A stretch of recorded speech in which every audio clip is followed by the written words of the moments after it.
Rania Mankirios is a Houston treasure. As Crime Stoppers' first CEO, she has led the way in promoting safety programs throughout the city. During this episode, you're going to hear about her move from Boston to Houston, how she remains optimistic when she sees so much of the worst in our city, and of course, because we are in the month of July, summer safety tips for the kids. Hi, I'm Ed Sheeran. This is Bruno Mars. Hey, it's Katy Perry. This is your man Flo Rida with Freddie Cruz. This is AJ Mitchell with Freddie Cruz. Freddie Cruz. Freddie Cruz. Tell your Chico Pit, Mr. 305, and you already know what it is. My name is Freddie, and it's time to cruise through HTX. Let's start with the decision to move to Houston from Boston. And what excited you about the opportunity to live here, and what gave you reservations, if any at all? Yeah, well, it was a big decision for me. I moved to Houston because I was getting married, and to be honest, I'm a native Bostonian. I grew up 18 miles west of the city in a really big town called Framingham. And I was like a true lover of the Northeast. I love that it gets dark early in the winter. I love the snow. I love the horrible accents. I love Dunkin' Donuts on every corner. I love how rude people are, but yet how friendly they are. I love the greasy pizza. I love all of it. I really do. And so when my husband, who's a native Houstonian, native Texan, it became clear like he wouldn't live anywhere else but Texas. I had a really tough decision to make. But I knew this is where I needed to be to marry him and have a new life. So Houston was difficult for me in the beginning. And I remember navigating, I was finishing law school, so I had to finish law school at the University of Houston Law Center and started like looking at like, what's next? Where am I going to work? And it was pretty clear that I was different and got called a damn Yankee one or two times in one or two interviews. And I was like, oh my gosh, I don't know how to navigate this. But eventually doors opened and I found that there were a lot of really unique opportunities in Houston. So many that actually I wouldn't have if I stayed in Boston, which was like my true home. And that was exciting to me. And one of those opportunities, obviously being Crime Stoppers of Houston, I found it right away when I came here. I hate that somebody called you a damn Yankee because you don't even have a Bostonian accent. Yeah. Well, Freddie, what's so funny is I didn't know there was a Boston accent. I hear it in the movies, of course, and there's certain pockets of Boston, like the southern part, like Quincy, what areas where it's very prominent, but others, I never heard it. And now when I go back, I'm like, my gosh, every single person has a Boston accent. And of course, I love it, but I never ever heard it growing up. And yes, I interviewed at a few law firms when I finished law school, even though traditional law was never what I wanted to do, but I wanted to work. So I interviewed and I had two different people say, you're great, president of your class, you graduated, great grades, blah, blah, blah. You're still just a damn Yankee. And I remember the first person who told me that, I said, sir, that's fine. Thank you so much for the time. I really appreciate it. I said, but just people from Boston don't like the New York Yankees. We like Red Sox. And like, he like looked at me and I looked at him and I'm like, wait, you're not talking about baseball. You're talking about like, I'm a Yankee, like from the North. And he was like, yes. And I was like, oh my gosh. But things have changed so much. That was 2006. The world is a different place now. Houston is a different place for sure. Now, when you go back home, though, do people accuse you of having a Texan accent? Even though I, as a Texan, don't hear anything Texan about your voice. It's just a voice. Yeah. No, they don't. They think... they assume what's interesting is they assume my views have changed. So, it was very interesting during COVID when I went back and they'd say, oh, of course you don't want to wear a mask. You're from Texas. And I'd say, wait, what? Or of course you don't think that you're in Texas now. And I'd say, wait, what's happening? So it's weird how just inherently it's just present in the country. The Northeast looks at Texas a certain way and Texas looks at the Northeast a certain way. And that's all. It's been really unique to navigate. Well, I mean, let's be honest. It is Texas and the other 49. Yeah. If we're honest here. And now I understand what that means. Now I understand that deep Texas pride and have traveled, quite a bit of the state and see sort of the beauty and the uniqueness and understand why my kids are, I feel like every other year doing Texas history. I'm like, we're doing the Alamo again? Okay, well, let's do it again, and there is a really, really wonderful sense of pride in this state. Absolutely. If you could reverse engineer your life, what nuggets from your childhood or even adolescence can you point to that shaped your career, leading you to becoming CEO of Crime Stoppers? Actually, there was quite a few. And I always said in law school, the one people would say, well, you did a master's in marriage and family therapy. You're in law school, so certainly you're going to do family law.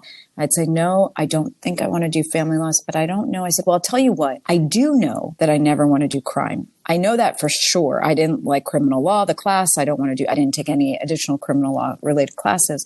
But here I am at Crime Stoppers. And so when I go back and look at how did I find such a home here, and how did that day when I walked in the doors in 2006 and Catherine Cabanis, the executive director at the time, was looking for an intern at $10 an hour. How did I look at that and say, yes, that's me. That has to be me. And it really, when I do, and I love that question, if I reverse engineer and I look back, I grew up in a home, parents that were immigrants. I was the only one in my family born in America. My parents worked really hard to build a family for us and a life for us. And it was very common that dinners around our house were touched on law and public policy and safety, because they come from the Middle East, a part of the world where it's anything can happen at any time, where people get killed for their faith or willingly die for their faith. People have such different views on poverty and justice if you're a male versus a female. I mean, these just are very common things we would talk about. And actually, one of my mentors growing up was Kamilia Sadat, who was the daughter of President Anwar Sadat, the Egyptian president of Egypt. And I brought her to my elementary school third grade show and tell, thinking that was like the greatest thing you could bring. And she was going to talk about like history and policy, and, was so offended that the teacher gave the kids like crayons and color sheets, and all these other parents were in the room. I was like, I brought this for the kids. But they were like, oh God, so bored by it. But that's sort of deeply woven in me. I remember watching Barbara Walters interview like national figures, sitting sort of crisscross on the floor of the family room in the 80s, thinking like, I just love this woman and I love what she's doing. And I love these conversations and I love the impact they have on communities and cultures. Like I always found, the Boston Police Department to be such an interesting group. On the one hand, there were so many conversations about how they treated different pockets of the community. On the other hand, they were so diligent about public safety. So ultimately, when life brought me in a really roundabout way to this nonprofit called Crime Stoppers in 2006, walking in, I thought I would never work here. I'm just practicing interviewing in the nonprofit sector. But as soon as I started to learn about the mission, I said, this has always been where I was supposed to be. And I'll take any position they have, which was an internship at $10 an hour, which my husband thought was insane, but I knew it was where I was supposed to be. And going back to that first job with Crime Stoppers for that amount of money, you started for $10 an hour at Crime Stoppers and eventually became the first CEO. So as you reflect, it's something we often do as we get older with the years, going back and thinking, wow, how did that even happen? Here's something that I didn't even really want to do, and now I'm leading the entire organization, the entire team. I have always had a really strong work ethic and saw my parents work really, really hard, again, making a life in the New England area as immigrants in this country. And when I finally sort of walked into Crime Stoppers and learned about the mission and knew I had to be there, I brought that same work ethic. So if you want an intern, okay, I'll be the intern. My desk was in a hallway next to the printer, the office printer. And I did the paperwork, shredding, whatever. But I also took every opportunity to bring my talent to the organization. So they're planning a gala, and normally they'd have sort of local Houstonians. And I'd say, well, what about if we bring Barbara Walters? Or what about if wow, Rennie, how can we do that? Well, I'll find a way. And so I started to sort of find areas of need. And instead of saying, oh, there's a need there, I said, here's a need and here's a potential solution, and I'll figure out how to get it done. And so eventually, the intern sort of took on a position in marketing, and then I became the director of marketing. And then I stayed in that position until the current executive director became a judge. Catherine Cabanis became a judge, and then the board asked me to apply for that seat as the executive director, which I did, not thinking I'd get the position, but I got the position and then eventually became CEO. But I feel like if you love what you do, you're willing to take the trash out, to be the face of the organization, which I have to do, answer the tough questions, answer the phone at 2 a.m, whatever it might be, you're willing to do it. You're happy to do it. And it's an honor to do it. So I've felt that way even as the intern. And I think that's sort of what's led me to stay here this long and to have the position that I have. I just got to know, what was the last 2 a.m. call you got? We had quite a few, well, not quite a few, but when you think of the victim families that we work with, parents who just found out that their children are doing XYZ online or sent a photo, or they haven't heard from them, or they've gone missing, even elected officials who have something that's happened in their community and say, tomorrow morning at 8, can I say that the Crime Stoppers reward is an option? Yes, you can. It's always an option in a felony case. So, but that's part of the job. I mean, it's definitely not every day. It's definitely not even every week. It's not even every month. But when it happens, you're so fortunate to be able to answer the phone and do whatever's needed. Yeah, and Crime Stoppers has been around for decades. I mean, I remember seeing the 222 TIPS ever since I was a little boy, and seeing Dave Ward talk about it. The iconic Dave Ward. It's the building is named after him. I'd like to go back to the building of the building and some of the challenges that you and the team faced, because this wasn't even something that was thought possible. No. Actually, when I became the executive director, they said, okay, your first assignment, that was 2013, your first assignment is to raise the money and build the building. And the board had already purchased the city block, which is where we are, and already had plans to build a building here. But they didn't know, are we going to renovate the bank that's already at the city block, or are we going to tear down and rebuild? And so we did sort of, some type of investigation and looked at the current structure and what would it cost. Nobody knew what it would ultimately cost. So we decided to tear down the old Wells Fargo bank and rebuild from scratch. And so I knew the hard number was $10 million that had to be raised. I also knew that there was no donor pool for me to go to. I also knew that the majority of the community didn't really know what we did. They just knew we were a phone number, and why do you need a building for one person to answer a phone? The community didn't feel connected to our work. That was a huge issue. So I not only had to raise $10 million and figure out how to build the first ever Crime Stoppers headquarters anywhere in the world, but I had to create a path to do it. And luckily, we have a great team. I had one of the best, and I still have, one of the best development directors in the city, if you ask me, Cabell Wood. She's fantastic. We worked with one of the best consultants, in my opinion, in the city, Ellen Kokonos. We ended up meeting Laura and Dave quickly, in terms of, we've always worked with Dave, but we started talking to Laura about, would she chair the campaign? And she said yes. And we put it in Dave's name. That was always the plan. And so we had the powerhouse of the wards with us, and an incredible board chairman, Fenner Weller, and the expertise he brought to it. And then we had angel donors. I mean, people that we'd sort of say, will you please meet with us? No. Well, please meet with us. Okay, fine. And we'd walk out with $100,000 check. One man gave us $1 million. I mean, it was, Freddie, one day I'm going to write a book about the miracles of this time, because I don't want them to not be shared, but there were miracles after miracles after miracles. And, Nicole Kristoff, our deputy director, who was able to work with Mission and get all the nuts and bolts of the building built. It was so hard. And I blame every gray hair and every wrinkle and every pound gained on that time. But I also would not trade it for a moment. And my girls saw me cry.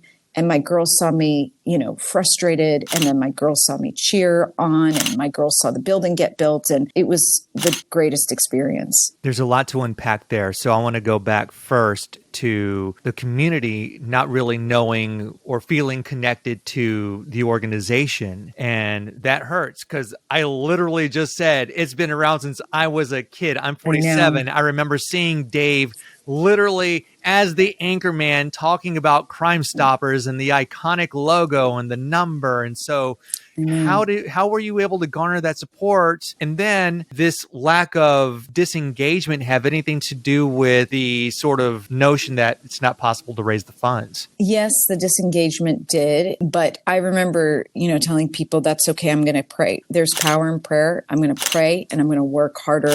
Our team's going to work harder than anybody else. I see every obstacle. I get it, but there's always a solution. So what's weird about my history is I did my master's in marriage and family therapy, and I went to law school. But what I don't talk about a lot is I went to law school in Boston in the evening. And during the day, my sister and I ran a fashion magazine. And the reason I bring that up is because in the production and execution of that fashion magazine, which meant we were always in Boston or New York City, we were constantly dealing with advertisers, marketing agencies, brand developers. And I learned the art of telling about a product. And I also learned that you have to know who your audience is. So the words differ based on the audience. And one thing I recognize with Crime Stoppers is we were only speaking to one audience, the tipster. We were always saying, call 222 tips if you have information.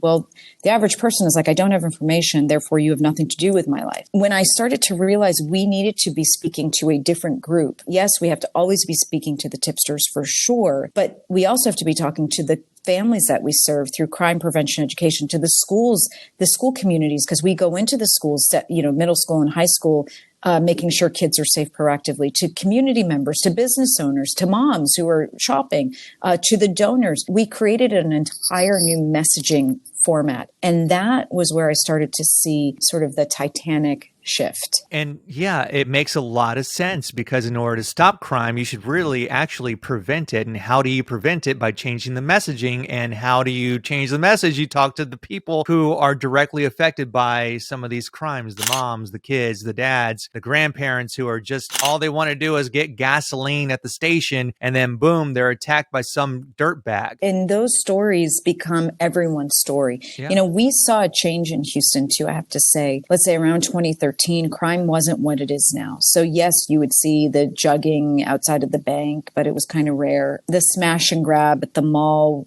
was very rare. It was more like the domestic violence case, the child abuse case. And people would say, those are horrible. Those are horrible, but it's not my family. It's not going to be my family. The school violence. Oh, that's horrible. That's so sad. But that's why I send our kids to a private school, and blah, blah, not my kids. My kids don't go to a private school, but I'm just saying that's what you'd hear in the community. But crime changed. And now you start to say, average person would say, my car got stolen from my driveway in front of my house. And I was at the Galleria with my kids, and people were shot outside. Like it's gotten out of control, and everybody's feeling it. And plus now we're starting to understand no matter where crime takes place, even if you feel like it's far from you, it ultimately impacts you. And so it's everyone's problem. And the community connection to Crime Stoppers has grown exponentially through the years. Now there's a wait list for our Safe Schools program. We're asked constantly to go to different communities, to speak to their groups of all ages, all ethnicities.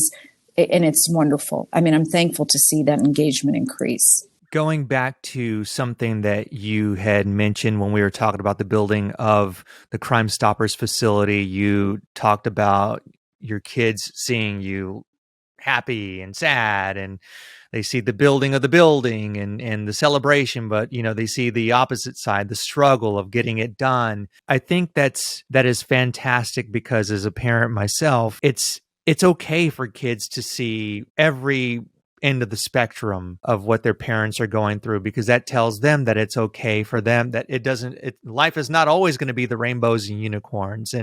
And mom, you in this case, mom is working a job where she sees the darkest side of the city we live in. So how do you remain optimistic for your children when you're seeing some of this stuff? So for me, I remain very optimistic, because the blessing is in the challenge, and the blessing is in the opportunity. So I'm always thankful for the opportunity to do this work, whatever it looks like. To me, it's always a blessing. And then in the challenges, I'm so thankful for the chance to navigate through them. And, for a long time, I was pretty much ignored. I'm doing this job. When people need me, I'm here. You get awards. I was told when I got this job, nobody knows you. You need to have people submit your name for awards in Houston. That's how it works, to sort of put yourself out there. And I said, okay, that's great. I'll do that. But then, you're trying to get, this money for funding, and there you get yeses, then you horrible no's, you get insulted. Then people use all your work against you. I mean, they've seen me go through all of it. But and they've seen me cry and they've seen me be frustrated and they've seen me sad, but they've also every day say, I cannot wait to get to work today. Whatever that means, whether I'm sitting in the office as I am right now, talking to you, or going to meetings, or sitting in my home office, or going into schools, every single day, that's what they hear me say.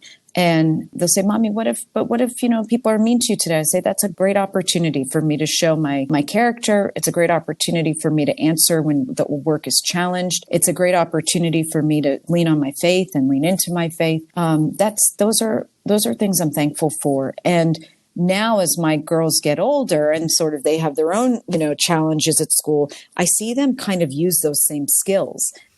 They tell each other, but that's a great opportunity for you to show your friends how strong you are. And that's a great opportunity for you to study harder and see if you can do better. So I'm proud that that's a lesson that we've sort of as a family have learned. Here we are in the middle of the summer. It's July 4th. Happy 4th. What do parents need to know as we head into these remaining summer months, besides the fact that it's hot as heck? Well, it's, summer is a time when the routine totally changes and conversations, we all want a break. We've all gone through the rigorous academic months, but we can't put safety on hold. And so what we challenge parents to do is shift the conversation. If your kids are going away to camp, you got to have safety conversations with them. Unfortunately, we study camp safety and we've seen a lot of issues arise in the camp setting. You got to at least let your kids be prepared to be able to talk or share or communicate with you. If they're home during the summer and you have a pool safety is one of the biggest issues we face every single summer, the accidental drowning of children. I mean, the most gut-wrenching thing for families to go through. So you've got to talk about water safety and do it often. And then third, because most of our kids are not overly scheduled in the summer. I mean, they are still, but not as much as during the school year. You got to talk about online stuff. It's not anything goes in the summer. They still have to have rules and an understanding of how to navigate that online space because they will be talking to more people. They'll be in different pockets of the online area. And those conversations become more important than ever. Yeah, absolutely. Crime-stoppers.org is where you can find out all about the things that Rania Mankarios and her team are up to with Crime Stoppers of Houston. I'd be remiss if I did not mention this incredible podcast that is in season number 6. It is The Balanced Voice, hosted by my friend Rania. So check that out wherever you get your podcasts, on YouTube, on Spotify, all the places. Rania, it's an honor to speak with you, my friend. Thank you so much, Freddie, for having me. This was so much fun. You were doing the best job, and I really appreciate it. Thank you again. Thank you.